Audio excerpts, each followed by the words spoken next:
Java Shell, a programmer's birth.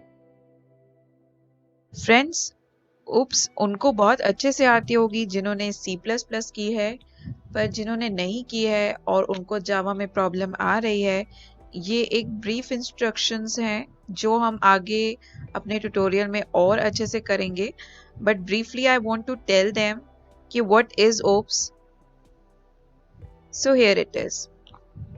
देखिए दोस्तों, oops में ऑब्जेक्ट और क्लासेस का दो इन चीज़ों का बहुत ही मेजर रोल है। इनके बिना हमारा प्रोग्राम बनना इम्पॉसिबल है। ये हमारे एकदम रियल वर्ल्ड एंटाइटी जैसे हैं, जैसे ऑब्जेक्ट हमारा, जैसे pen, chair, table, computer, watch etcetera. ये हमारी हेल्प करते हैं फिर से रीयूज़ करने की एप्लीकेशंस, ताकि हमें कम से कम वक्त लगे और हमारा कोड भी कम लगे, ताकि हमारी भी कम यूज़ हो। जैसे प्रोसीजर ओरिएंटेड लैंग्वेजेस जैसे कि हमारी सी थी, उसमें हमें बहुत वक्त लग जाता था क्योंकि वहाँ पर रीयूसेज इम्पॉसिबल थी। अब हम जानेंगे कि उप्स को समझने के लिए हमें किस तरह स्टेप बाय स्टेप चीज़ें पढ़नी होंगी। पहले हमें उप्स में ऑब्जेक्ट को पढ़ना पड़ेगा, फिर class, inheritance, polymorphism, abstraction, encapsulation. ये चीज़ें आई होप C++ के स्टूडेंट को अपने आप ही आती होंगी, और अगर नहीं भी आती हैं तो मैं आपको ब्रीफली इनके बारे में बताऊंगी। इनके बारे में डिटेल्ड वर्जन हम अपने आने वाले ट्यूटोरियल्स में भी पढ़ेंगे, but for now let's start it briefly. देखिए दोस्तों, ऑब्जेक्ट एंड क्लासेस क्या है। ऑब्जेक्ट एक इंस्टेंस ऑफ अ क्लास है। ये जैसे कि ये इसमें स्टेट और बिहेवियर ऑफ ऑब्जेक्ट हमें पता चलता है। डॉग को अगर हम ऑब्जेक्ट लेते हैं तो उसका स्टेट भी है और बिहेवियर भी। इसका मतलब ये है कि उसके फीचर्स भी हैं और उसके कुछ मेथड्स भी हैं। फीचर्स या स्टेट ऐसे जैसे कलर, नेम, ब्रीड, ये उसके फीचर्स हैं, और मेथड और बिहेवियर जैसे कि उसकी barking, eating, chewing, vomiting, anything, जो भी वो करता है वो उसे मेथड्स या बिहेवियर्स कहते हैं। और ये डॉग यानी कि ऑब्जेक्ट में दोनों होते हैं, इसलिए उसे ऑब्जेक्ट कहा जाता है। और दोस्तों, इन जावा ऑब्जेक्ट अपनी एक मेमोरी लेता है। It contains an address in the memory. बाकी क्लास को कहते हैं कलेक्शन ऑफ ऑब्जेक्ट्स। ये एक लॉजिकल एंटिटी है। अगर आप देखिए तो क्लास एक ब्लूप्रिंट है जिसके थ्रू हम अपना ऑब्जेक्ट बना सकते हैं। वो कोई भी स्पेस हमारी मेमोरी में नहीं लेती है। क्लासेस के थ्रू ही ऑब्जेक्ट्स बनते हैं। क्लासेस के अंदर हमारा डाटा और मेथड डिफाइन किया जाता है। आप देख सकते हैं मेरे सामने क्लास यानी फ्रूट, ऑब्जेक्ट्स यानी एप्पल, बनाना, मैंगो। ये आगे हमने उसके ऑब्जेक्ट क्रिएट किए हैं। ये जस्ट एक एग्जांपल है दोस्तों इन्हें समझने के लिए। क्लासेस जैसे कि कार और वॉल्वो, ऑडी और टोयोटो उसके ऑब्जेक्ट्स हैं। अब जानते हैं कि इनके सिंटेक्स किस तरह के हैं, कैसे इसका सिंटेक्स है। क्लासेस एंड ऑब्जेक्ट्स जो हैं, ऑब्जेक्ट ओरिएंटेड प्रोग्रामिंग के बहुत ही मेन 2 एस्पेक्ट्स हैं। जबकि क्लास एक टेम्पलेट है तो ऑब्जेक्ट उसका इंस्टेंस है। अब हम देखेंगे कि क्लास को कैसे बनाते हैं। क्लास बनाने के लिए हमें क्लास कीवर्ड ही यूज करना पड़ेगा। जैसे कि यहाँ किया है, हमने क्लास बनाई है माय क्लास, उसके आगे हमने क्लास लिखा है। बाय डिफॉल्ट इसे पब्लिक ही डिक्लेयर करते हैं, और हमने इसके नीचे जो हमने डाटा टाइप्स पढ़े थे इंटीजर, वो हमने एक वेरिएबल डिफाइन किया है, int x is equal to 5। अब देखते हैं इसकी ऑब्जेक्ट मेकिंग। इन जावा ऑब्जेक्ट हमेशा क्लास से बनता है, और जब ऑब्जेक्ट बनाते हैं तो भी क्लास नेम से ही बनाते हैं। ये देखिए, हमने पहले अपनी क्लास बनाई थी, अब हमने मेन क्लास बनानी है, पब्लिक स्टैटिक वॉइड मेन। ये हमें एज सच मैंने कहा था कि इसके बारे में भी हम आगे पढ़ेंगे, बट अभी इसे एज सच याद कर लीजिए। और इस मेन क्लास के अंदर हमने अपनी पहले वाली क्लास का एक ऑब्जेक्ट बनाया है, माय ऑब्जेक्ट। ये बिल्कुल वैसे ही है जैसे दोस्तों हम int x लिखते हैं। जैसे इंटीजर एक डाटा टाइप है, x उसका आगे वेरिएबल है, बिल्कुल वैसे ही माई क्लास एक डाटा टाइप बन चुकी है और माई ऑब्जेक्ट हम इसका कोई भी नाम ले सकते हैं, x y z कुछ भी, not x because x is already defined, y z a b c कुछ भी. So here it is my class, my object and new my class again. ये एक सिंटेक्स है, हमें बिल्कुल ऐसा ही लिखना होगा. अगर आप प्रैक्टिस करेंगे फ्रेंड्स तो आपको ये चीज़ें अपने आप याद होने लग जाएंगी. इट्स नॉट कॉम्प्लिकेटेड जितना आप सोच रहे हैं. You just need a practice. फिर हमें इसे प्रिंट करवाना है. प्रिंट करवाने के लिए हमने जो इसका ऑब्जेक्ट डिफाइन किया था वो डॉट, जो वेरिएबल हमें चाहिए या यहाँ पर जो मेथड होगा हम उसका मेथड का नेम भी लिख सकते हैं. अभी सिर्फ वेरिएबल कॉल करवाना है टू सिंप्लीफाई थिंग्स, तो हम डॉट एक्स लिखेंगे, इससे वेरिएबल कॉल हो जाएगा. So that is our class and object creation. इसके बाद हम इनहेरिटेंस के बारे में पढ़ेंगे. देखिए दोस्तों, इनहेरिटेंस एक बहुत ही खूबसूरत फीचर है. हमारे आसपास भी आप एक इनहेरिटेंस देखेंगे जो बहुत ही नेचुरल इनहेरिटेंस है, फादर और सन या मदर और डॉटर या मदर और सन, एनीथिंग. तो हम देखते हैं कि बच्चे अक्सर अपने पेरेंट्स से कोई ना कोई कैरेक्टरिस्टिक ज़रूर लेते हैं. अगर पेरेंट गुस्से वाला है तो हो सकता है उनका बच्चा भी गुस्से वाला हो. अगर पेरेंट लविंग है तो हो सकता है वो प्रॉपर्टी उस बच्चे में भी देखने को मिले.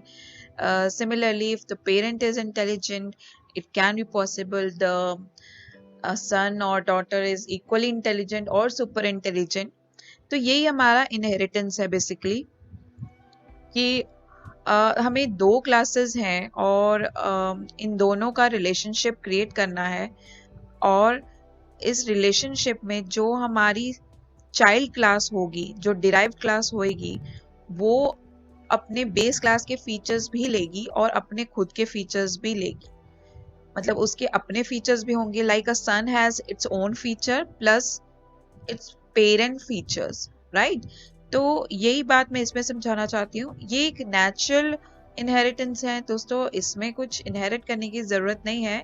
सो in Java we use the term extend, कि हमें जब डिराइव क्लास, पहले हम डिराइव क्लास का नाम लिखेंगे, फिर उसके सुपर क्लास का, लाइक सन एक्सटेंड्स फादर. ठीक है. अब इसके अंदर हम अपने कुछ भी फील्ड्स एंड डेटा डिफाइन कर सकते हैं. बट इसमें एक बात नोटिस करने की बात है, जब हम एक्सटेंड कर रहे हैं, इट सिंपली मीन्स कि जो आपके पेरेंट क्लास है उसके फीचर्स ऑलरेडी इसमें डिफाइन हो गए हैं. उसमें आप जो कुछ भी डिफाइन करोगे वो इसमें अपने आप ही आ जाएंगे. So let's see a program here. एक हमने क्लास बनाई एम्प्लॉय और उसमें सैलरी लिखी 40,000, और हमने एक और क्लास बनाई प्रोग्रामर और हमने उसको एक्सटेंड कर दिया, उसको इनहेरिट किया है एम्प्लॉय से, राइट. और इसके अंदर हमने उसका एक और डाटा लिखा है बोनस. अब हम मैंने आपको पहले ही बोला है दोस्तों, इसके बारे में हम डिटेल में अच्छे से पढ़ेंगे, बट फिलहाल के लिए आप इसे एज सच याद कर लीजिए. Public static void main string args, right. और इसके अंदर अब हम प्रोग्रामर क्लास का ऑब्जेक्ट बनाएंगे. Programmer p is equal to new programmer. ये सिंटेक्स होता है दोस्तों ऑब्जेक्ट बनाने का. फिर हम इसे प्रिंट करवाएंगे. अगर प्रिंट करवाने के लिए हमें p डॉट सैलरी यूज करनी पड़ेगी. p मतलब ऑब्जेक्ट, डॉट सैलरी मतलब जो एम्प्लॉय के अंदर डेटा था वो अपने आप इसके अंदर आ चुका है क्योंकि हमने एक्सटेंड कीवर्ड यूज किया है. सिमिलरली अब हमें बोनस प्रिंट करवाना है. दैट इज वेरी इजी, वो ऑलरेडी इसके अंदर हम देख सकते हैं. तो p डॉट बोनस, तो ये हमारा इसमें इनहेरिट हो चुका है. And the output will be programmer salary is this, bonus of a programmer is this. तो दोस्तों आप देख रहे हैं कि हमने इनहेरिटेंस बहुत ही खूबसूरत वे में यूज किया है. मुझे लग रहा है कि आपको समझ आ गया होगा. अगर फिर भी कोई भी प्रॉब्लम है दोस्तों, प्लीज कमेंट बॉक्स में नीचे जरूर टाइप कीजिए. I will post there, I will write there, I will answer each and every question of yours. So let's start with polymorphism. Polymorphism का मतलब ये है दोस्तों कि poly means many and morphism means forms. तो हम एक ही मेथड को अलग अलग तरीके से यूज करें तो उसे हम पॉलीमॉर्फिज्म कहते हैं। और ये हम तभी यूज कर पाते हैं जब हमारी क्लासेस आपस में रिलेटेड होगी, किसके थ्रू, इनहेरिटेंस के through. This allow us to perform a single action in different ways. ये लाइन बहुत ही खूबसूरत वे में लिखी है और इसे समझाने की मुझे लगता है दोस्तों कोई ज़रूरत नहीं है, फिर भी हम अपने प्रोग्राम के थ्रू इसके बारे में समझने की कोशिश करेंगे। एक हमने एनिमल क्लास ली है और उसमें हमने एनिमल साउंड, दोस्तों मैंने यहाँ पब्लिक वॉइड एनिमल साउंड लिखा है। पब्लिक डेफिनेटली मीन्स कि बाय डिफॉल्ट ही पब्लिक है, आप लिखे ना लिखे it means the same. Void और मेथड नेम, वॉइड का मतलब है कि इसकी कोई भी रिटर्न टाइप नहीं है। जब हम वॉइड लिखते हैं तो हमें यहाँ पर कोई भी वैल्यू रिटर्न करने की ज़रूरत नहीं होती। इन मेथड्स को भी मैं एक अपनी ट्यूटोरियल में अच्छे से समझाऊंगी, पर मैं आपको बताना चाहती हूँ हम जब भी वॉइड यूज़ करते हैं मेथड के आगे, एनिमल साउंड वो एक हमारा मेथड है उसके आगे हमने वॉइड यूज़ कर लिया है, इसका मतलब यही है कि इस मेथड का कोई भी रिटर्न वैल्यू नहीं है। वरना हम नॉर्मली देखते हैं कि हर मेथड की कोई ना कोई रिटर्न वैल्यू होती है। अगर कोई C++ जिसने सीखी है उसे पता होगा कि जब हम void नहीं लिखते हैं तो फिर एक रिटर्न वैल्यू ज़रूर आती है। But if we write void there is no return value and इनके बारे में हम फिर से ट्यूटोरियल्स में पढ़ेंगे आगे। हमने लिख दिया this animal makes a sound. अब हम एक और क्लास लेंगे पिग और उसे हम इनहेरिट करेंगे एनिमल से। उसमें भी हम एक सिमिलर मेथड बना रहे हैं एनिमल साउंड का, same method, okay. And we are defining it, the pig says wee. Again we are creating another class dog, जो एक एनिमल, आप देख रहे होंगे कि मैंने एक ही क्लास को दो अलग अलग क्लासेस में कॉल करवाया है या इनहेरिट करवाया है और उसके अंदर सेम मेथड भी कॉल करवाए हैं, you know, using one thing in many forms, that is called polymorphism, ठीक है। इसमें लिखा है द डॉग सेज बाउ बाउ। अब हम अपनी एक मेन क्लास बनाएंगे और पब्लिक स्टैटिक वॉइड में एज सच लिखेंगे। दोस्तों इसके बारे में हम डिस्कस करेंगे, I am telling you again and again. तो अब हम एनिमल क्लास का ऑब्जेक्ट क्रिएट करेंगे। माई एनिमल लिख दिया है मैंने, न्यू एनिमल, और फिर हम एक एनिमल क्लास में एक और ऑब्जेक्ट बनाएंगे और उसका ऑब्जेक्ट कॉलिंग न्यू पिग लिखेंगे। आप देख रहे हैं यहाँ पर पिग, ये दूसरी क्लास है हमारी। और तीसरा एनिमल बनाएंगे और तीसरा ऑब्जेक्ट कॉल करेंगे हम डॉग। दोस्तों अगर बड़े ध्यान से देखा जाए तो दीज आर कंस्ट्रक्टर्स। अगर आपको पता है then it's well and good, नहीं पता तो मैं इसके बारे में आपको ज़रूर बताऊंगी आगे। कंस्ट्रक्टर वैसे बेसिकली क्लास नेम से बनता है। जो क्लास होती है अगर उसके आगे आप इस तरह ब्रैकेट्स डाल दें तो उसे कंस्ट्रक्टर कहते हैं। ये पहले हम बना ही रहे थे कंस्ट्रक्टर इस तरह, पर इसके बारे में डिस्कस नहीं किया गया था। हम अपने आगे ट्यूटोरियल्स में कंस्ट्रक्टर के बारे में भी डिस्कस करेंगे, what are these and how these are form actually. No need to worry दोस्तों, एंड लेट्स कॉल नाउ। अब हम एक एक करके इनकी कॉलिंग करेंगे, my animal, my pig, my dog, जिससे हमारे साउंड्स आ जाएंगे। आप बस, अगर आपको पॉलीमॉर्फिज्म में ये भी बात समझ आ रही है कि अगर हम किसी एक मेथड को अलग अलग तरीके से या एक क्लास को अलग अलग तरीके से यूज करके हम परफॉर्म कर सकते हैं कोई action, then it's also very much fine. मेरा मोटिव आपको एक टर्म समझाना था, and if it is clear then I am satisfied. Next term is abstraction. दोस्तों एब्स्ट्रैक्शन वर्ड से ही हमें पता चल रहा है कि ये कुछ एसेंशियल एट्रीब्यूट्स हमें शो करता है और हाइड कर देता है अननेसेसरी डिटेल्स को। इन जावा क्या है, abstraction classes, abstraction is accomplished by abstract classes, methods and interfaces. अब मैंने पहले ही बोला था कि हम ये सारी टर्म्स ब्रीफली पढ़ रहे हैं। ये सारी टर्म्स से डरने की बिल्कुल ज़रूरत नहीं है दोस्तों, इन्हें हम बहुत ही डीपली अपने आने वाले ट्यूटोरियल्स में डिस्कस करेंगे।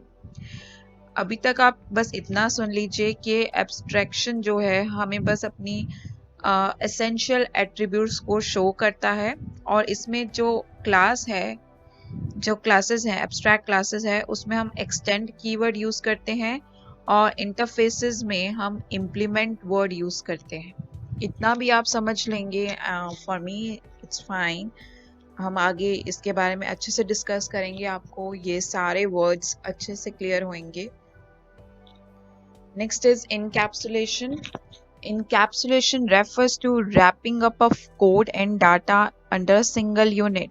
अगर आप क्लास को ध्यान से देखें दोस्तों, तो उसमें मेथड्स भी हैं और वेरिएबल्स भी, और इनकैप्सुलेशन भी बिल्कुल वही चीज़ बताता है कि अगर आप एक ही चीज़ में उसे आप इनकैप्सुलेट कर दें, just like a capsule mixed with several medicine, तो उसे इनकैप्सुलेशन कहते हैं। और इसमें डाटा मेंबर्स प्राइवेट रहते हैं। सो करेक्टर प्रिमिटिव डेटा टाइप दोस्तों हमारी 2 बाइट्स ऑफ मेमोरी लेता है कंप्यूटर में, या फिर हम 16 बिट्स भी कह सकते हैं। ये 2 बाइट्स क्यों लेता है जबकि एक सिंगल करेक्टर यूज होता है?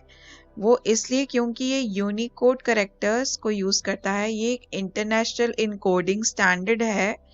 इसमें हमारे आम अल्फाबेट्स की तरह 26 करेक्टर्स ना होके करीबन 65,535 करेक्टर्स होते हैं। इसमें और भी लैंग्वेजेस के करेक्टर होते हैं, not only English. That's why ये 2 बाइट्स ऑफ मेमोरी लेता है। हम इस बात को एक प्रोग्राम के थ्रू समझने की कोशिश करते हैं फ्रेंड्स। ये देखिए, यहाँ पर मैंने एक करेक्टर लिया है। करेक्टर डेटा टाइप को डिफाइन करने का मेथड यही है, करेक्टर mycat_d। ये आप देख सकते हैं।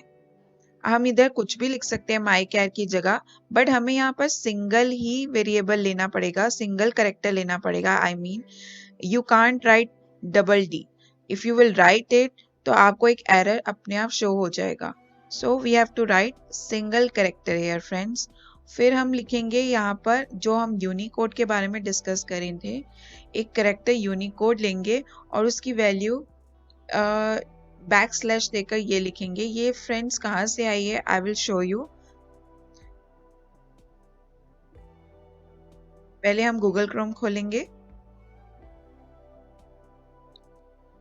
यहाँ पर हम लिखेंगे Unicode table, Unicode character table. Friends ये रहा, ये नीचे हमारा टेबल मेंशन हो चुका है। हमने अल्फाबेट डी प्रिंट करवाना था, ये रहा D.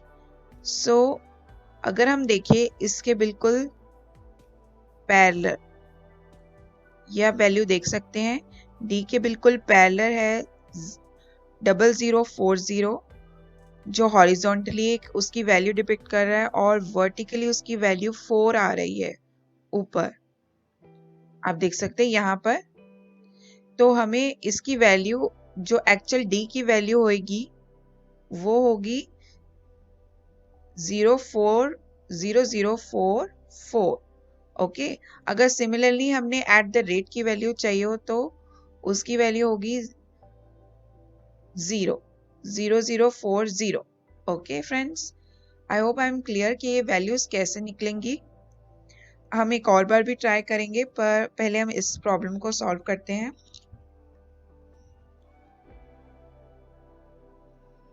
So here it is our program. हमने जब माई यूनिकोड इसकी वैल्यू लेनी है, हमने पहले बैकस्लैश डालना है। फिर हमने देखा था यू स्टैंड फॉर यूनिकोड, 0044 हमने उसकी वैल्यू निकाली है।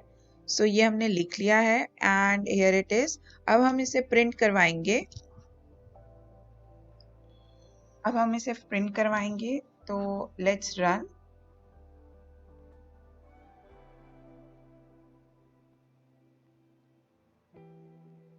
दोस्तों हमारे ये पहले 2 लाइंस का जो प्रिंट आउटपुट आया है वो ये है dd। सो ये हमारी यूनिकोड की d वैल्यू हमें शो करेगा। ये 44 d वैल्यू थी और उसने प्रिंट करवा दी है d और पहले ऊपर वाली d, राइट। अब हम एक और बार इसे करने की कोशिश करेंगे। एक कॉपीराइट की वैल्यू प्रिंट करवाने की कोशिश करेंगे कि कॉपीराइट का सिंबल प्रिंट हो जाए, जैसे ये हुआ है। सो हम फिर से अपना टेबल खोलेंगे। कॉपीराइट की वैल्यू ये रही C। तो इसके अगर आप देखें तो इसकी वैल्यू कैसे आ रही है 00A0 और कॉपीराइट के ऊपर क्या वैल्यू आ रही है 9। आप देख सकते हैं ये वैल्यू C की जा रही है 9 पर और इसकी हॉरिजेंटली वैल्यू आ रही है 00A0। तो इसकी टोटल वैल्यू होगी 00A9। ओके फ्रेंड्स, यही मैंने लिखा है यहाँ पे। एक कैरेक्टर माय कॉपीराइट ले लिया है और हम बैकस्लैश लेंगे, फिर U लिखेंगे, 00A9 लिखेंगे और इसे प्रिंट करवाएंगे तो आपके पास ये कैरेक्टर सिंबल आ जाएगा। अब हम एक और बेसिक प्रोग्राम करेंगे कैरेक्टर का। कोई भी एक स्मॉल कैरेक्टर A ले लेते हैं और फिर हम स्मॉल और बिग ले लेते हैं A और इसे प्रिंट करवा सकते हैं बिल्कुल सिमिलरली एसआउट की मदद से। तो ये हमारा शो हो जाएगा। इसमें आप देख सकते हैं कि स्मॉल जो केस है वो स्मॉल ही रहेगा और बिग लेटर केस बिग रहेगा। ये डिफरेंस मैं आपको दिखा रही हूँ कि ऐसा नहीं है कि अगर हमने स्मॉल ए लिखा है तो आउटपुट पे बिग आ जाएगा। So I am just showing a difference with a basic program. अब हम एक और तरीका करते हैं। हम यहाँ पर कैरेक्टर की वैल्यू 65 लिखते हैं to know what will the value come. ये आप देखिए यहाँ पर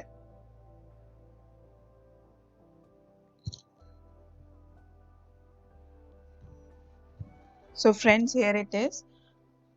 अगर हमने यहाँ पर 65 और 97 एक वैल्यू लिखी है तो हमने अपने यहाँ एक टेबल से लिखी है। ये आप देख सकते हैं। अगर आप ए के ऊपर कर्सर रखेंगे तो यहाँ पर 65 आ रहा है और अगर आप स्मॉल ए पे कर्सर रखेंगे तो 97 आ रहा है। हमने इनकी वैल्यूज प्रिंट करवानी थी। So we have write character. हम इसमें 65 और 97 लिखेंगे ताकि हमारी वैल्यू जो है कैरेक्टर में ही आए। ये आपको कभी आउटपुट इंटीजर फॉर्म में या फ्लोटिंग पॉइंट में नहीं देगा। ये आपको उस टेबल में से उस नंबर की वैल्यू निकाल कर देगा। सो जो ये इसने किया है, कैरेक्टर 3 की वैल्यू बिग ए थी और 4 की ए है, जो इसकी ये वैल्यूज है। हम दोस्तों जैसे हमने अपने लास्ट प्रोग्राम्स में टाइप कास्टिंग की थी, हम कैरेक्टर में भी कर सकते हैं।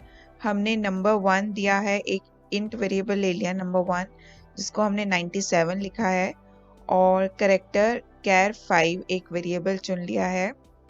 सो हम इसकी टाइप कास्टिंग क्या करेंगे कि ये एक नंबर था और हमें 97 वैल्यू चाहिए, तो हमने ये कन्वर्जन की है नंबर इनटू कैरेक्टर। सो हमें यहाँ पर कैरेक्टर डिक्लेयर करना पड़ेगा। अगर हम नहीं करेंगे ये सब तो ये एरर आ जाएगा। आप देख सकते हैं हमें ये टाइप कास्टिंग करनी पड़ेगी।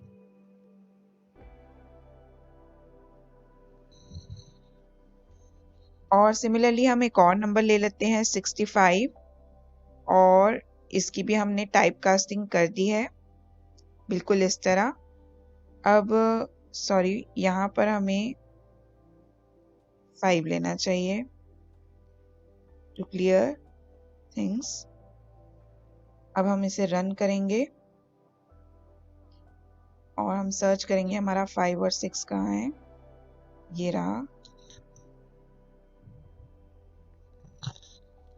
तो जैसे दोस्तों हमने ऊपर भी पढ़ा था स्मॉल ए की वैल्यू 65 है, तो इधर स्मॉल ए आ गया है और 97 की वैल्यू बिग ए है, तो यहाँ पर 97 आ चुका है।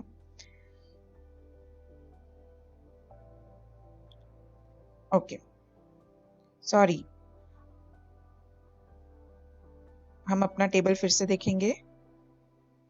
बिग ए की वैल्यू क्या है? 65 friends, sorry, I am really sorry. Big A की वैल्यू 65 है, तभी यहाँ पर नीचे बिग ए आया है और ऊपर स्मॉल ए आया है। ओके फ्रेंड्स, अब हम इसमें एडिशन भी कर सकते हैं। एक हमने करेक्टर ले लिया, फिर से ए लिया उसका, और फिर हमने कैर 7 में एक दूसरा कैर ऐड कर दिया, नंबर 1 ऐड कर दिया। सो हम टेबल देखेंगे, ये हमारा टेबल है 65। अगर हम इसमें +1 कर देते हैं तो ये 66 हो जाएगा, वैल्यू इसकी 66 हो जाएगी, तो आंसर बी आएगा। तो आप देख सकते हैं रन करके इसका आंसर बी आया है जब हमने इसको प्रिंट करवाया है करेक्टर 7 को। सो हियर इट इज। फ्रेंड्स, हमने अब करेक्टर डेटा टाइप अपना काफ़ी हद तक कवर अप कर लिया है। अब जैसे हमने डिस्कस किया था पहले कि हम बुलियन के बारे में भी पढ़ेंगे। दोस्तों, बुलियन वैल्यू हमारे को 2 चॉइसेस अलाउ करती है, जैसे कि हम उन दोनों चॉइसेस में से एक को ही ऑप्ट कर पाते हैं, जैसे कि ट्रू और फॉल्स, येस और नो, 1 और 0। तो अलग अलग प्रोग्रामिंग में अलग अलग ऑप्शंस आती है, but in Java we have only 2 options, true और फॉल्स। हम येस और नो, 1 और 0 नहीं लिख सकते। तो ये चीज़ें हमारी काफ़ी यूज़फुल है जब हम आगे अपनी प्रोग्रामिंग करेंगे। हम इसकी सिंटेक्स देखने की कोशिश करते हैं अपने प्रोग्राम में। सो let's C. So here it is friends. मैं इसका कुछ आउटपुट करके नहीं दिखाऊंगी, but I am just showing it कि कैसे डिक्लेयर करते हैं। पहले आप बुलियन लेंगे, फिर यहाँ पर कुछ भी लिख सकते हैं, XYZ। मैंने माई ट्रू वैल्यू लिखा है, इसको ट्रू लिखेंगे। फिर बुलियन माई फॉल्स वैल्यू फॉल्स लिखेंगे। फिर जैसे कि लूप्स आती हैं या कोई क्वेश्चन आता है कि कोई कस्टमर की एज 21 से नीचे है, तो it should be a value true, otherwise false. तो जैसे जैसे हम अपने आगे प्रोग्राम्स करेंगे, इसकी यूसेज मैं आपको समझाती रहूँगी। आप फिलहाल के लिए बस इससे डिक्लेयर करना समझ लीजिए। Thank you friends, and please subscribe. And कि हमने अभी तक करीबन 8 तरह के डेटा टाइप्स कर लिए हैं, जो कि प्रिमिटिव डाटा टाइप्स हैं, जैसे कि byte, short, int, float, double, long, char and boolean, जिसमें से इंट और बुलियन और डबल बहुत ज़्यादा यूज़ होते हैं हमारी प्रोग्रामिंग में, और फ्लोट और शॉर्ट बहुत ही स्पेसिफिक जगहों पे होते हैं, in fact double two and byte भी। और कैर हमारा करेक्टर के लिए यूज़ होता है, बुलियन हमारा ट्रू और फॉल्स सिचुएशंस के लिए यूज़ होता है दोस्तों। सो ये जो मैंने आगे स्लैशेस लगाए हैं, सो ये दोस्तों कमेंटिंग के लिए होता है। अगर मैं ये नहीं लिखूंगी तो इसे कंपाइलर पढ़ लेगा, सो और इसे रन भी करा देगा। सो ये इस तरह अगर आप लिख सकते हैं, और आप स्टार डालकर भी लिख सकते हैं।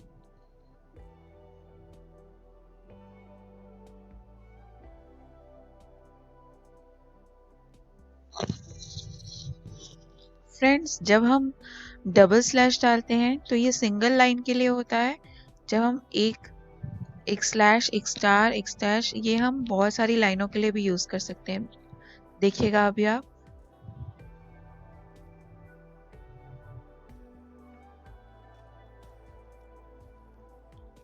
ये मैंने ऐसे लिखा है, और अभी मैं ये इसे कट और पेस्ट कर देती हूँ।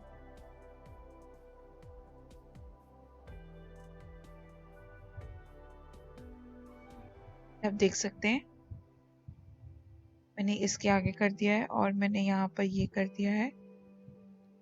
तो आप समझ गए होंगे कमेंटिंग कैसे करते हैं। कमेंटिंग बेसिकली हमारे प्रोग्राम को समझाने के लिए होती है।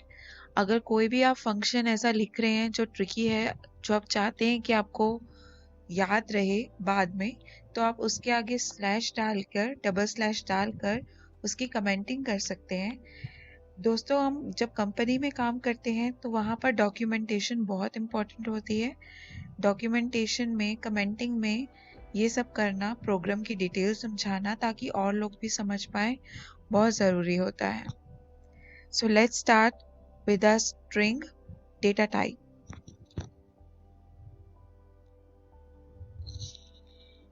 So here it is. Friends, string is a data type. वो एक जावा में हमारी डेटा टाइप है। हमने पहले ही पढ़ा है कि हम ये एक डेटा टाइप स्ट्रिंग के बारे में पढ़ रहे हैं। So it is not actually primitive data type. वो एक तरह की क्लास है जो जावा में बहुत ही अपना फेवरेटिज्म एंजॉय करती है। इसे बहुत ज़्यादा यूज़ किया जाता है। That's why I am using this term. String जो है सीक्वेंस ऑफ कैरेक्टर्स है, अनलाइक कैर जो सिर्फ एक सिंगल कैरेक्टर को डिनोट करता है। हम उसमें एक सिंगल कैरेक्टर लिख सकते हैं, इधर अ रेगुलर कैरेक्टर या फिर हम यूनिकोड कैरेक्टर भी लिख सकते हैं। जबकि स्ट्रिंग में हम सीक्वेंस ऑफ कैरेक्टर्स यूज करते हैं। ये सीक्वेंस लार्ज नंबर में भी हो सकती है और इसकी लिमिट आप सोच सकते हैं बहुत ज़्यादा है, मेमोरी से रिलेटेड है, जितनी मेमोरी होती है, या फिर मैक्स वैल्यू ऑफ इंट जो करीबन 2.14 बिलियन है। That's a lot of characters friends. So string basically हमारी बहुत मेमोरी लेती है। And now we start with the program. So friends, let's start with the program.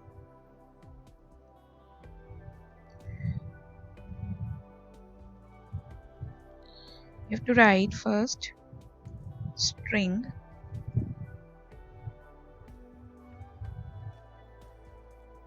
my string. This is the syntax actually.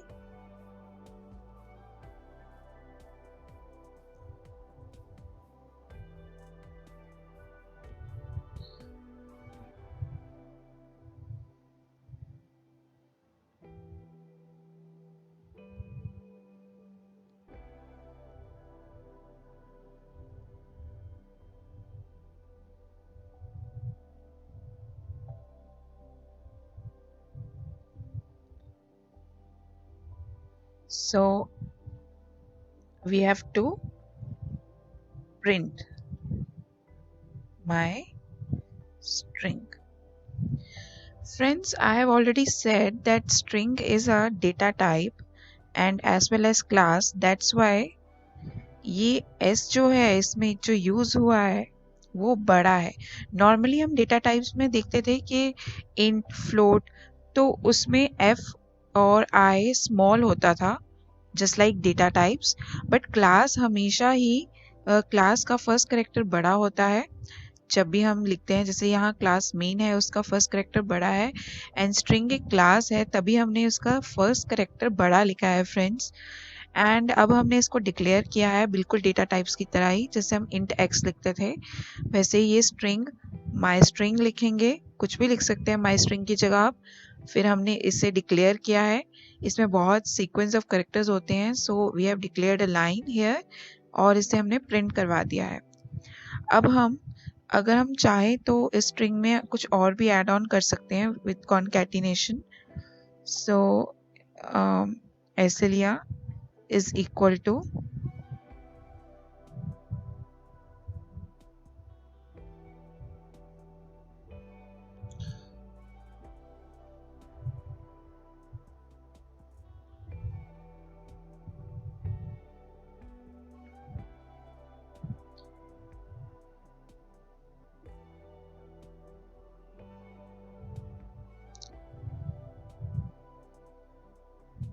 hello friends, हमने ऐसे लिख दिया and we have just put semicolon to complete the statement।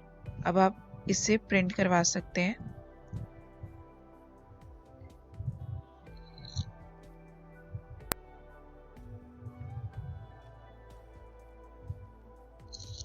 Yes, and we will print my string not with inverted commas,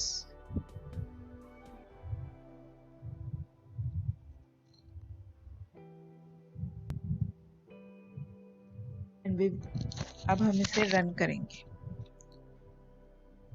let's see the solution here.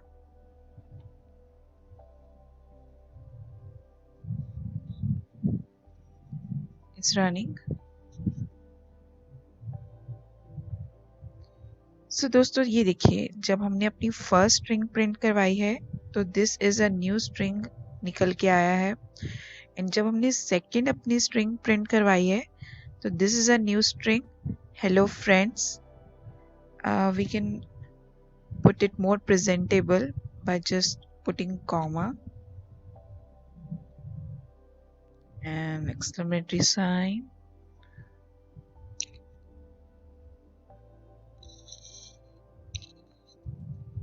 And run it again.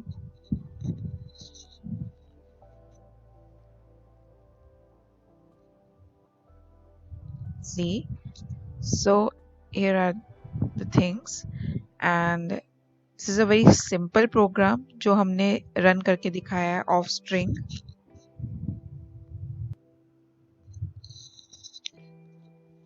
Friends, हम चाहे तो कोई Unicode character भी print करवा सकते हैं, like this.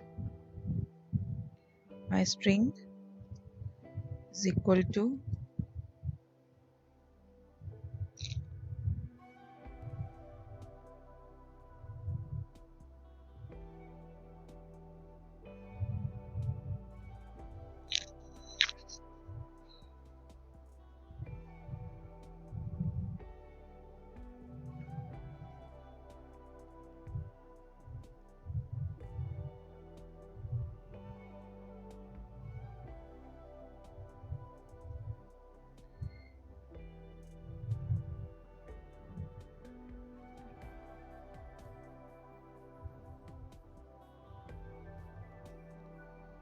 Friends, जो हमने ये यूज़ किया है ये करेक्टर, ये मैंने आपको अपने लास्ट ट्यूटोरियल में बताया था।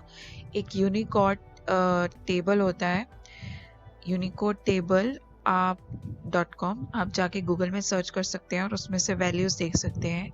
It's not easy to learn for everyone, so आप जस्ट चाहे मेरे को एक कॉपीराइट प्रिंट करवाना है, सो मैंने ये कॉपीराइट का सिंबल लिखा, जैसे मैंने अपने लास्ट ट्यूटोरियल में बताया था ये कैसे दिखते हैं इस टेबल को, और फिर मैं अब इसको print करवाऊंगी।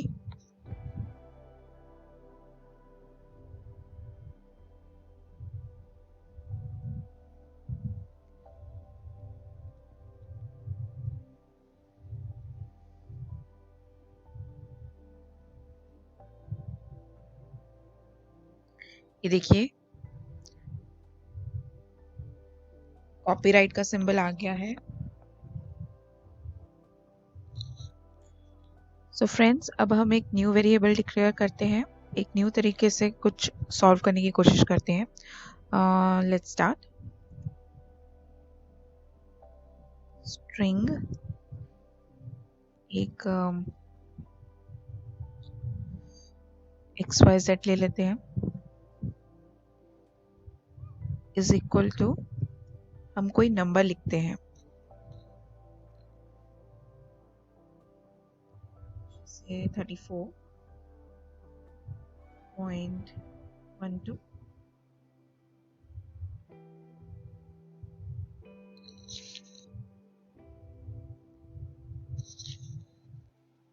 and now we will add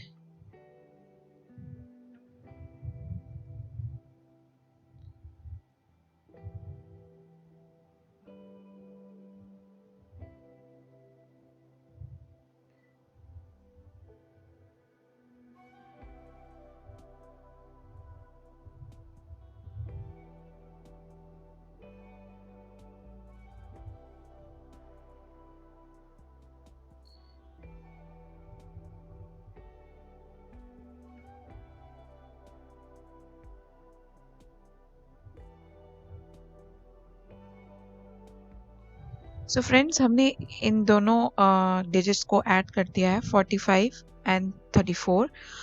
सो हमने नंबर लिया है, तो आपको क्या लगता है कि ये ऐड हो जाएगा, और अगर ऐड होगा तो क्या रिजल्ट आएगा? तो पहले आप अपने माइंड में कैलकुलेट करिए कि ये ऐड होकर क्या आएगा। सो और फिर मैं यहाँ पर रन करती हूँ।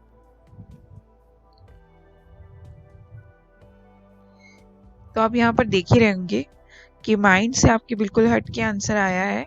It's actually 34.1245. इस स्ट्रिंग ने क्या किया है, they actually didn't add it because ये करेक्टर्स हैं, ये ऐड नहीं हो सकते.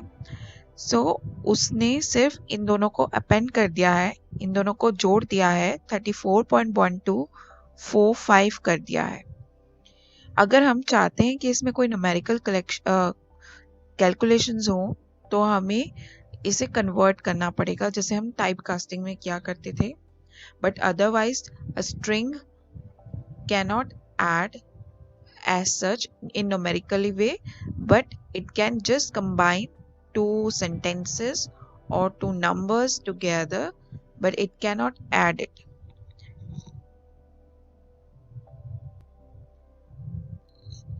तो अब हम एक और स्ट्रिंग लेंगे. दोस्तों, हम जो टाइप कास्टिंग की बात कर रहे हैं वो जो मैं कन्वर्जन्स की बात कर रही हूँ वो हम अपने लेटर ट्यूटोरियल्स में करेंगे. फिलहाल के लिए हम एक और स्ट्रिंग वेरिएबल के बारे में जानेंगे कि किस तरह इसमें वर्किंग होती है. हम एक और वेरिएबल डिक्लेयर करते हैं, लेट इट बी ABC, जिसकी वैल्यू हम 10 दे देते हैं.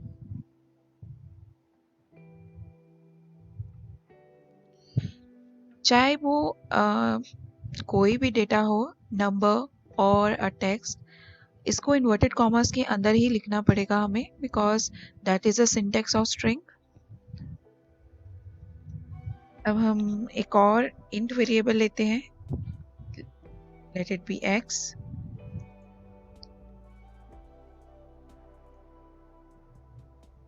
फोर लिखते हैं. अब हम ABC के अंदर चेंजेस करते हैं. हम ABC प्लस x कर देते हैं.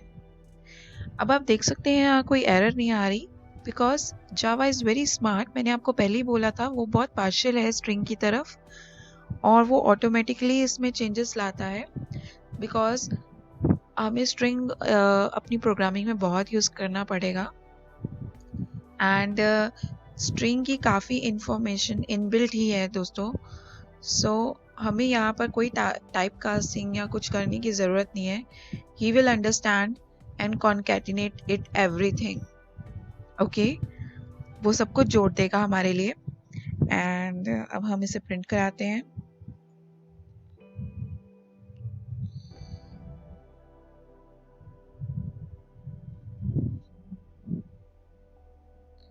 आप इसे रन कर सकते हैं.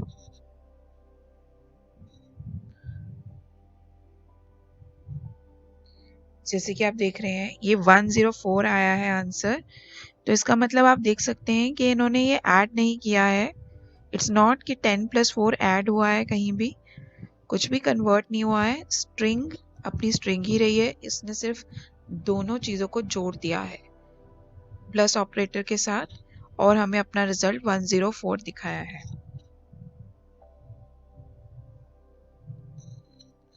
आप बिल्कुल इसी तरह डबल भी ले सकते हैं.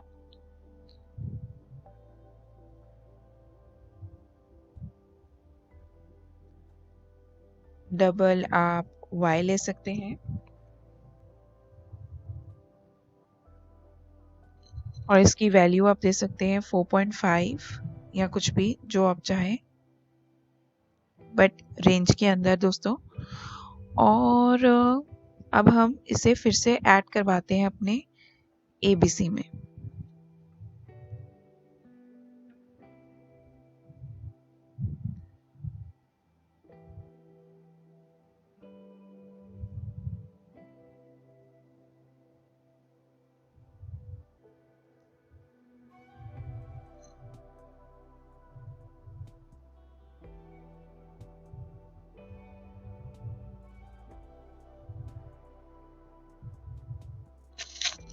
अब हम इसे रन करेंगे.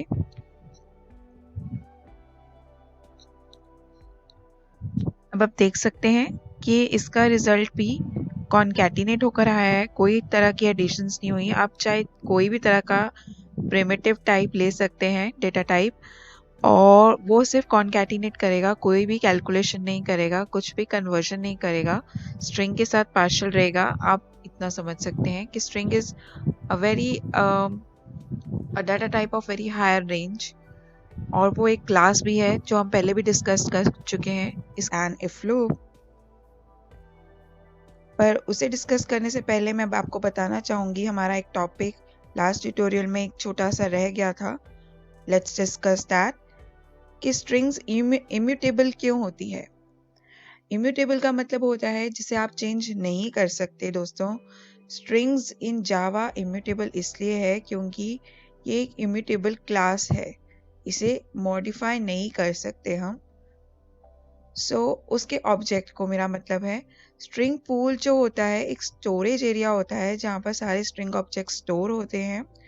जब भी आप कोई स्ट्रिंग ऑब्जेक्ट बनाते हैं, अगर वो ऑलरेडी वहाँ एग्जिस्ट करता है तो उसे दोबारा क्रिएट करने की बजाय वो उसका रेफरेंस दे देगा। और अगर ये म्यूटेबल होता, अगर ये चेंजेबल होता, तो रेफरेंस देने के साथ साथ सारे स्ट्रिंग ऑब्जेक्ट्स की वैल्यू चेंज कर देता, जो कि इस केस में पॉसिबल नहीं है। So it's basically immutable.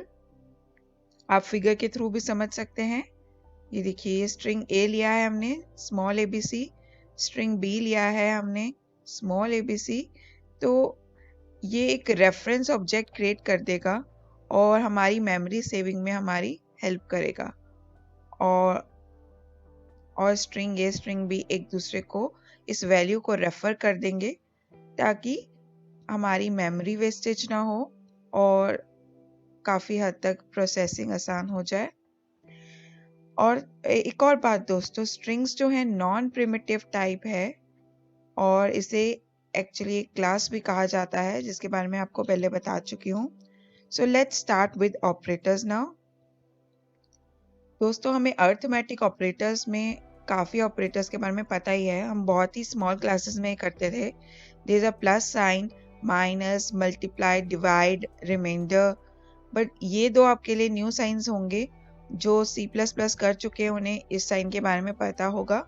ये इंक्रीमेंट और डिक्रीमेंट का साइन है। फ्रेंड्स, मैं इसके ऊपर ज़्यादा प्रोग्राम रन करके आपका टाइम वेस्ट नहीं करूँगी। मैं इधर से ही डायरेक्टली स्टार्ट करने की कोशिश करूँगी सो दैट आपका टाइम वेस्टेज कम हो और आप जल्दी से जल्दी सीख लें। सो लेट्स स्टार्ट। ये देखिए दोस्तों, मैंने एक कैलकुलेट करके पैकेज बनाया है, मेन क्लास बनाई है, ऑपरेटर का मैंने न्यू प्रोजेक्ट बनाया है। हम एक पहले बेसिक एक्सप्रेशन देखेंगे। Int number 1 10 + 3। तो हमें पता ही है 10 + 3 क्या होता है, 13 होता है।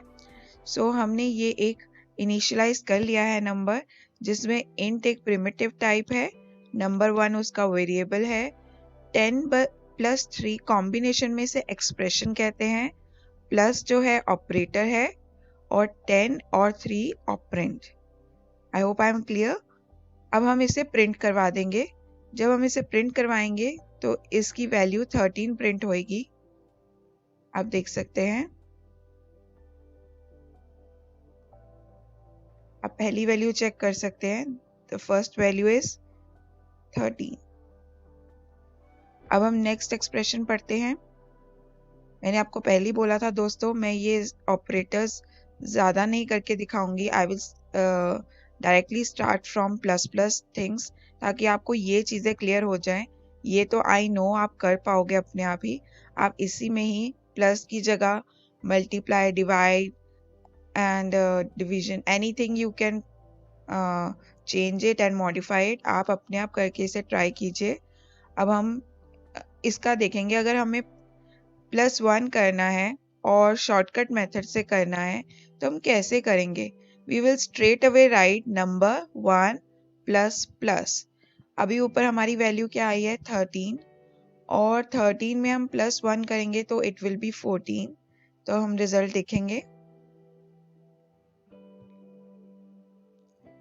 अब आप देख ही सकते हैं, इंक्रीमेंटेड नंबर में मैंने लिखा हुआ है इज 14। ऐसे ही डिक्रीमेंट करेंगे माइनस माइनस, तो इसका रिजल्ट क्या आ जाएगा हमारे पास, 13।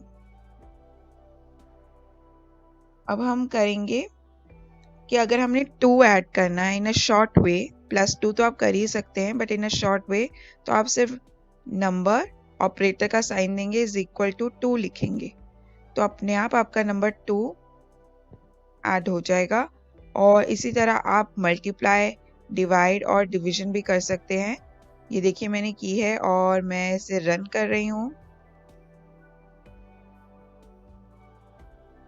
और आप देख ही सकते हैं। मैं ये स्क्रीन बड़ी कर देती हूँ। 13 इंक्रीमेंटेड नंबर भी आ चुका है, decremented by 2 multiplied by 10 divided by 3 reminder left 0। So हमने यहाँ सारी कैलकुलेशंस परफॉर्म कर ली है। अब आई होप आपको ऑपरेटर अच्छे से क्लियर हो चुका है। फिर भी अगर कोई प्रॉब्लम आ रही है फ्रेंड्स, तो प्लीज़ कमेंट बॉक्स में अपने प्रॉब्लम ज़रूर लिखिएगा। अब हम बूलियन के बारे में पढ़ेंगे।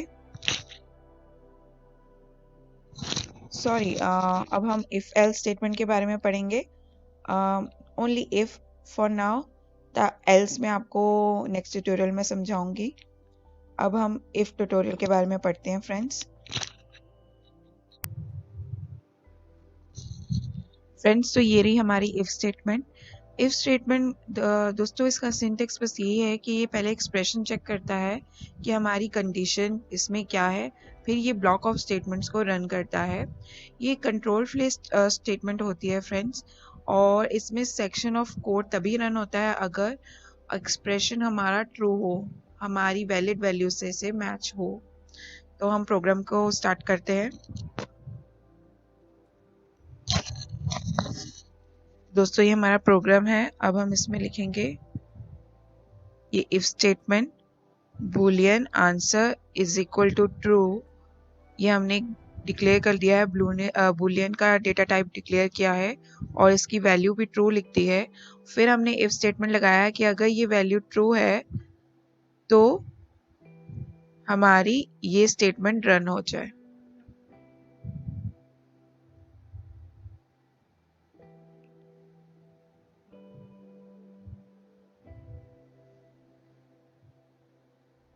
फ्रेंड्स ये लगाना बहुत ज़रूरी है।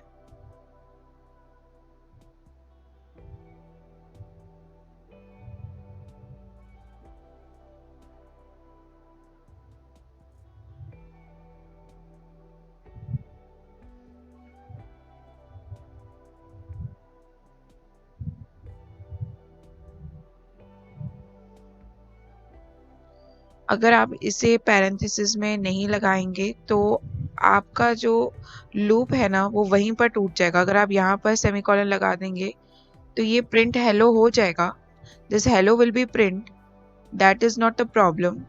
द प्रॉब्लम इज कि ये इस कंडीशन को सेटिस्फाई नहीं करेगा।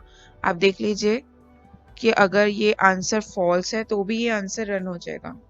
अगर आप यहाँ पर सेमीकोलन लगा देते हैं तो भी हेलो आ जाएगा। ये एरर आ रहा है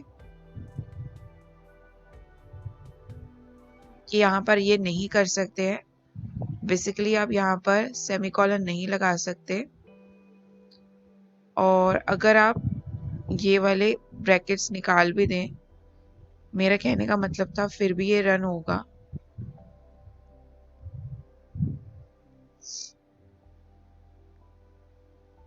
वो भी यही कह रहा है, ये वाला एडिटर ये नहीं ले रहा है कि आप इसे डिलीट कर दीजिए, और फिर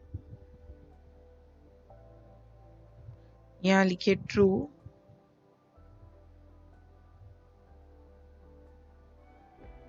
और अब रन कीजिए।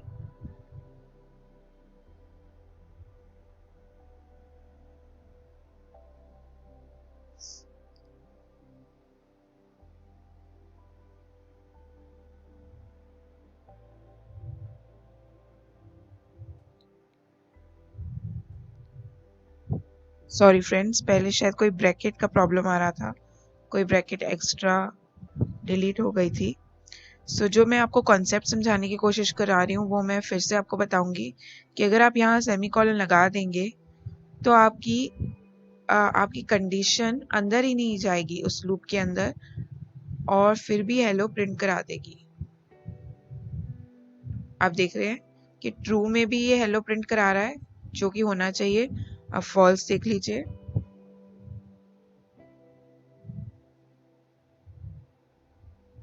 फॉल्स में भी ये हेलो प्रिंट करा रहा है। सो हमें ऐसा नहीं चाहिए, हमें चाहिए कि ये सेमीकोलन ना आके ये एक ब्रैकेट आ जाए।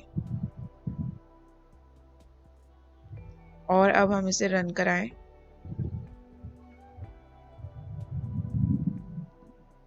देखिए, अगर अब मैंने यहाँ फॉल्स लिखा है, अब ये हेलो नहीं प्रिंट करा रहा क्योंकि ये आंसर से मैच नहीं कर रहा है। अगर अब हम इधर ट्रू लिखेंगे तो ये मैच करेगा और हेलो प्रिंट भी करा कर देगा। सी हियर इट इज, ये हेलो आ गया है हमारा। फ्रेंड्स, याद रखिए कि हमें इसे पैरेंथेसिस के ये ब्रैकेट्स के अंदर, कर्ली ब्रैकेट्स के अंदर लिखना है। तभी कभी हम कोई भी कंडीशन लगाते हैं, हमें कंडीशन के लिए एक एक्सप्रेशन देना बहुत ज़रूरी है। ये answer is equal to true हमारा एक एक्सप्रेशन है। और ये हमने, ये जो सिंगल इज इक्वल टू है, ये हमारा असाइनमेंट ऑपरेटर है जो हमने डाटा टाइप को दिया है कि इसकी वैल्यू ट्रू है। जब हमें कोई टेस्टिंग करनी है तो हमें double is equal to use करना पड़ेगा, जिससे हमारी टेस्टिंग आसानी से हो जाएगी। जब हम इसको असाइन वो करते हैं, इस डबल इज इक्वल टू लगाते हैं, तो वो टेस्ट कर रहा है कि अगर ये ट्रू है तो आप प्लीज़ ये प्रिंट करा दीजिए। तो हेलो फ्रेंड्स, आज के लिए इतना ही। और आई होप आप एक्टिव फील कर रहे होंगे, क्योंकि प्रोग्रामिंग के लिए हमें एक्टिव रहना बहुत ज़रूरी है फ्रेंड्स। इससे हमारा इंटरेस्ट प्रोग्रामिंग में और भी बढ़ता है, और प्रोजेक्ट मेकिंग में तो एक्टिव बहुत ही रहना पड़ेगा friends.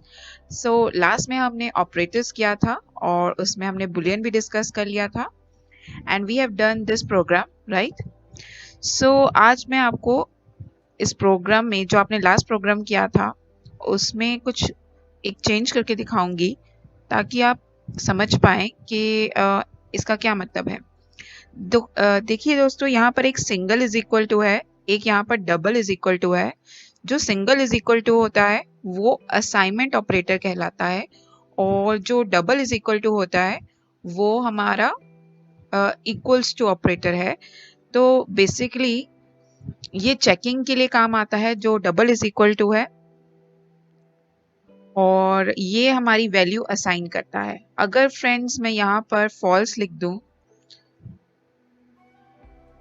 Late it be false, and यहाँ पर मैं सिंगल इज इक्वल टू लगा दूं, तो यहाँ पर कोई एरर नहीं आ रहा मुझे स्टेटमेंट में। अगर आप देख सकते हैं, there is no error particularly. But आपको क्या लगता है, the value of hello boolean will कम?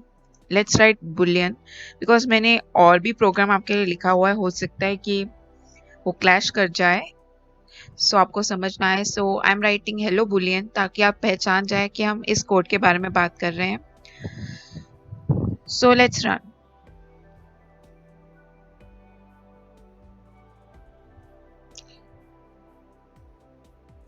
देखिए, ये हेलो बुलियन प्रिंट हो गया, इसके बावजूद भी, क्योंकि वो हमने फॉल्स लिया था और आंसर हमने ट्रू लिया है, इसके बाद भी वो रन हो रहा है।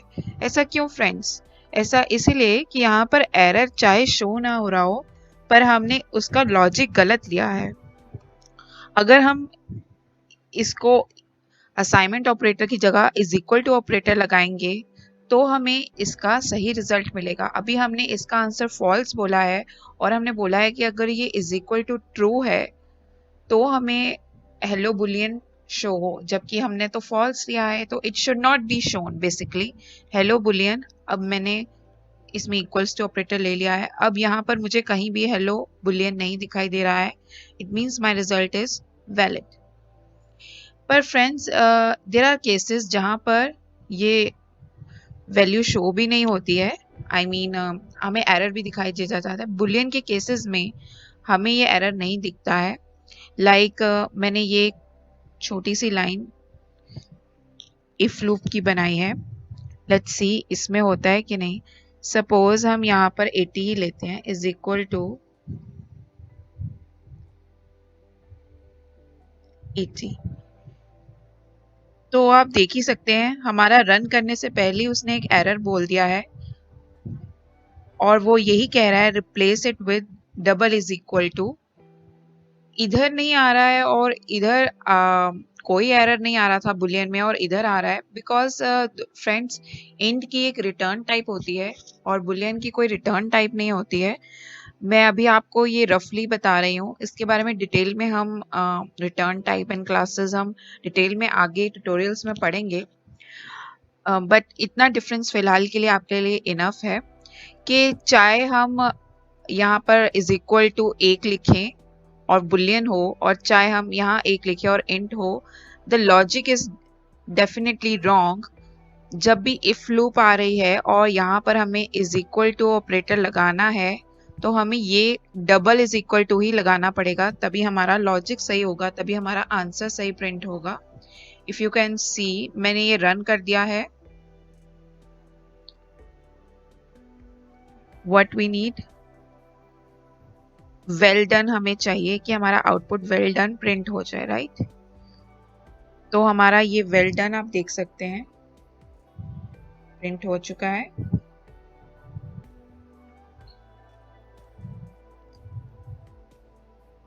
अब हम नॉट इज इक्वल टू भी लगाकर देख सकते हैं। ये अगर हमें हमने टॉप स्कोर 80 लिया है और हमने ये एक लूप बनाई है कि अगर टॉप स्कोर हमारा 100 के इज इक्वल टू नहीं है तो हमारी ये वाली लाइन प्रिंट हो जाए, बेटर लक नेक्स्ट टाइम। तो obviously it is not equal to 100, so ये हमारी प्रिंट लाइन होनी चाहिए। See better luck next time is also displayed। Friends इसमें मैं आपको नॉट इज इक्वल टू का साइन बेसिकली दिखाना चाहती थी कि पहले एक्सक्लेमेटरी साइन होता है फिर इज इक्वल टू, इसका मतलब नॉट इज इक्वल टू है। इसे लिखने का तरीका यही है। अब मैं आपको ग्रेटर साइन यूज करना दिखाऊंगी। अगर हम इज इक्वल टू इसी ब्रैकेट में इज ग्रेटर देन 50 लिखें, जो कि हमारा है ही है, टॉप स्कोर हमने 80 लिया है, तो हमारा डिस्प्ले हो work hard for best result. Let's see कि ये डिस्प्ले हो रहा है कि नहीं। Yes yes friends, is displaying. अगर हम यहाँ पर लिखते हैं लेट्स सी लेस करके देखते हैं, अगर हमारा टॉप स्कोर लेस देन 50 है तो हमारा ये रिजल्ट प्रिंट होना चाहिए। अब देखते हैं अब रन होता है कि नहीं। Let's see, no it's not. आप देख सकते हैं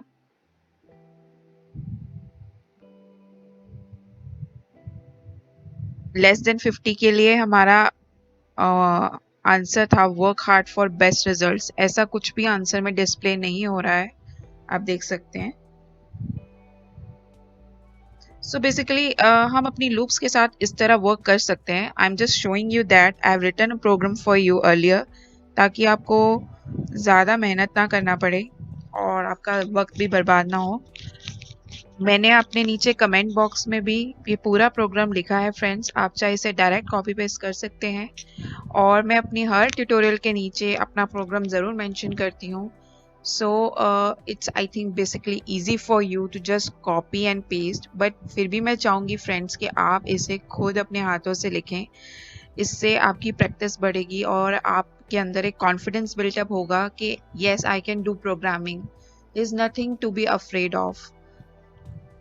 ओके, अब हम करेंगे greater than is equal to का साइन। अगर हम चाहें तो ये भी यूज कर सकते हैं। तो मुझे लगता है कि ये हमारा प्रिंट नहीं होगा क्योंकि हमारे टॉप स्कोर की वैल्यू 80 है और ये वैलिड कह रहा है पास्ट तब प्रेस होगा अगर ये हो।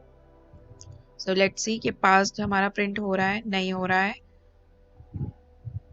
सो अब हम करेंगे अपना एंड और ऑपरेटर के बारे में।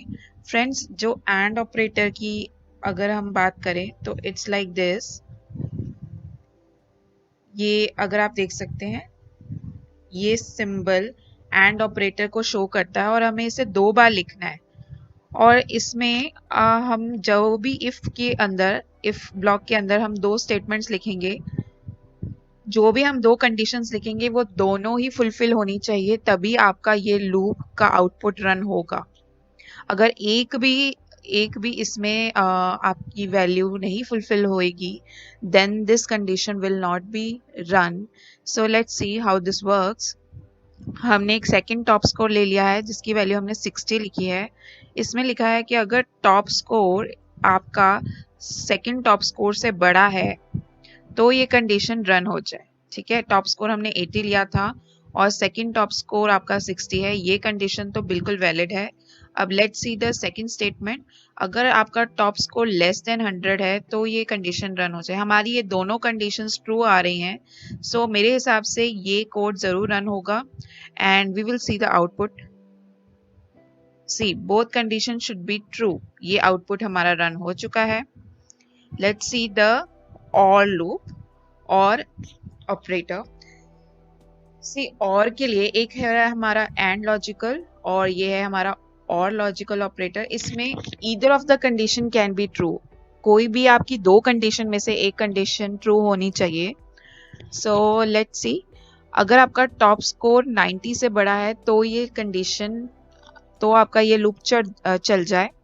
तो ये 90 से तो बड़ा नहीं है हमारा, हमने तो 80 लिखा था। But if this second top score आपका less than is equal to 90 है तो ये चले। Either condition should be true. तो इसमें आप देख सकते हैं फ्रेंड्स कि एक भी नहीं है। तो हमें ये लूप चलाने के लिए अगर हम यहाँ पर 60 लिख लें तो ये लूप चल पड़ेगी। See either condition should be true, चल पड़ी। अगर हम इसे पहले जैसे 90 ही लिखें तो हम देखेंगे क्या ये चलती है।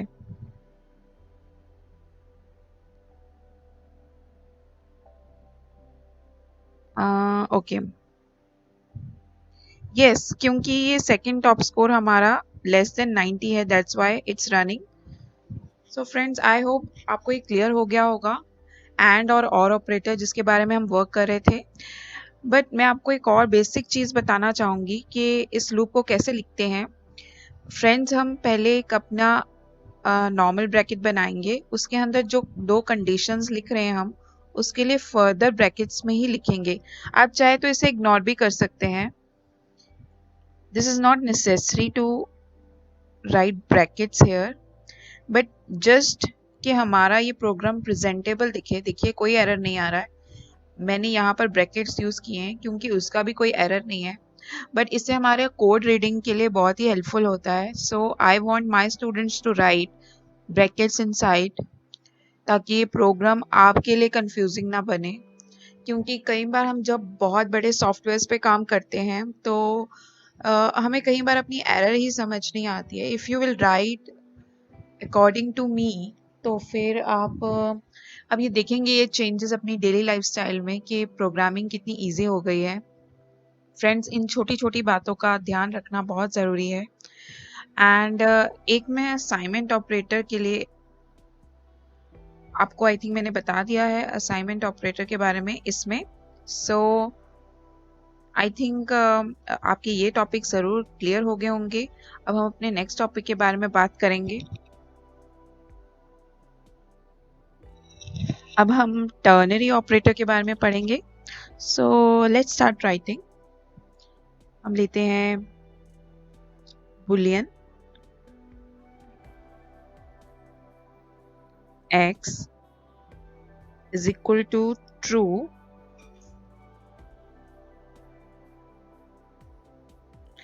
and boolean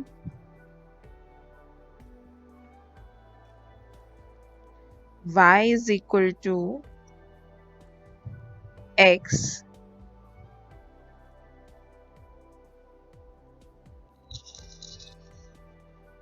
हम यहाँ क्वेश्चन मार्क डालेंगे और फिर लिखेंगे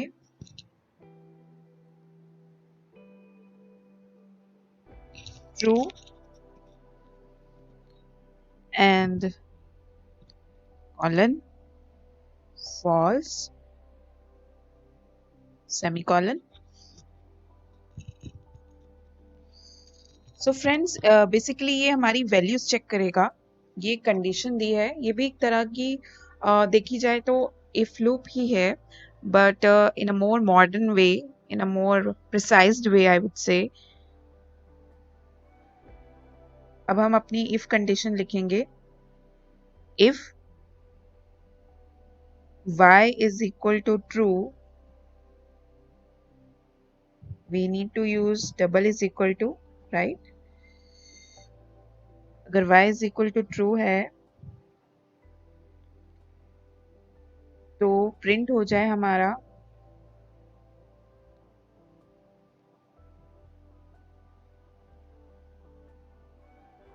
bye bye this tutorial.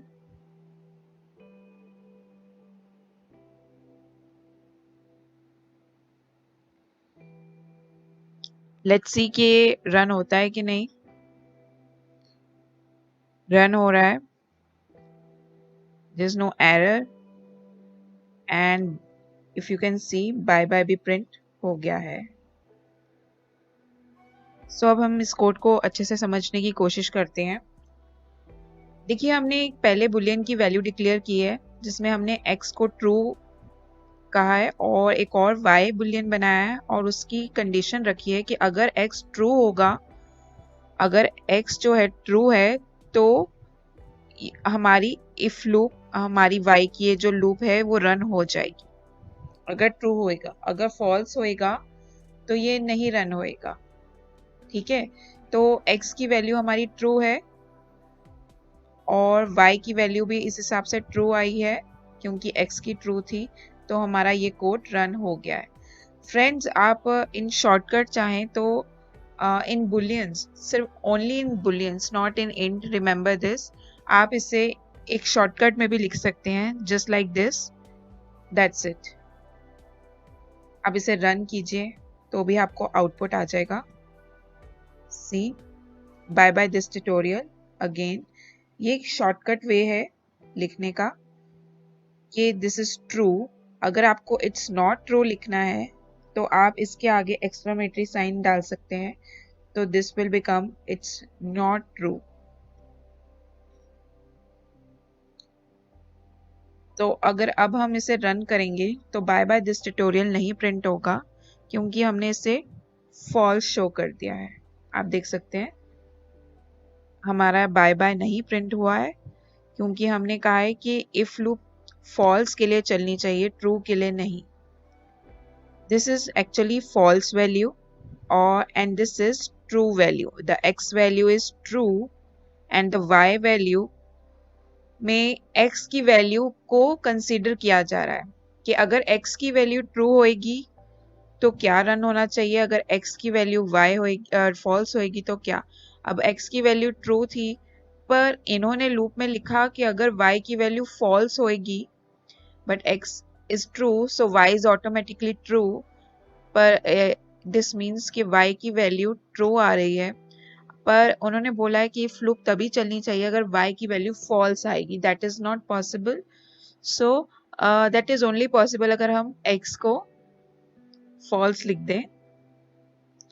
अगर हमने अब अपना x फॉल्स कर दिया है तो हमारी y की वैल्यू भी फॉल्स आएगी। कैसे? कि क्योंकि y अपना x ढूंढेगा, x ट्रू है कि फॉल्स है, एंड ही विल फाइंड कि x की वैल्यू तो ऊपर फॉल्स है तो इट बिकम्स x की वैल्यू फॉल्स, फिर y की value is false, so this loop becomes false and then the bye bye will be printed. Let's see, this is run now. मैं इसकी ज़्यादा थ्योरेटिकल कंसेप्ट में नहीं पढ़ रही दोस्तों क्योंकि आई नो विद प्रोग्राम आपको ये ज़्यादा अच्छे से समझ आएगा rather than the words. So here it is. Please don't forget to like, subscribe and share my page.